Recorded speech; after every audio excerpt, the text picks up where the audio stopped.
এই মাশরুমটার নাম হচ্ছে ইনোকি মাশরুম। এটি আমাদের দেশেও এটা নতুনভাবে ইন্ট্রোডিউস করা হয়েছে।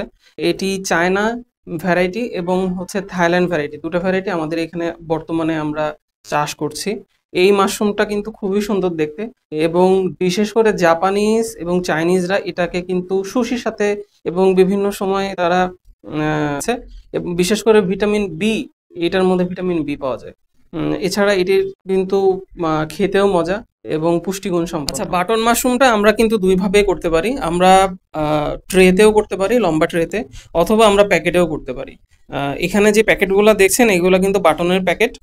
এগুলা কেজিং করা বলে। প্রথমে হচ্ছে যে বাটনের নিচের অংশটা থাকে, এখানে যেটা থাকে সেটা হচ্ছে কম্পোস্ট থাকে। আমরা কম্পোস্টের মাঝে মাঝে বীজগুলা দিয়ে দিই। এটা যখন পূরণ হয়ে যায়, সাদা হয়ে যায়, মাইসিলামে পূর্ণ, তখন আমরা উপরে মাটি দিয়ে কেজিং করে দিই। এগুলো কিন্তু ছোট ছোট দানাদার মাটি, অবশ্যই বাসাতে নারীরা করতে পারে। এগুলো বাসা বাড়ির জন্যই মূলত এইভাবে আমরা করে থাকি।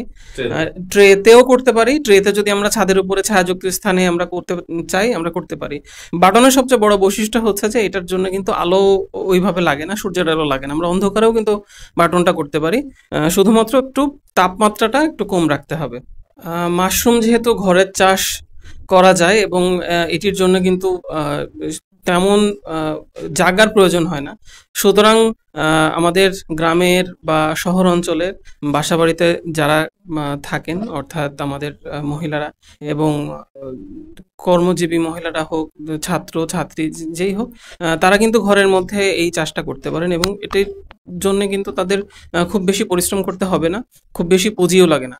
আহ, তারা শুধুমাত্র হালকা পরিচর্যা করলেই আমাদের এই মাশরুমটা কিন্তু তারা চাষ করতে পারবেন।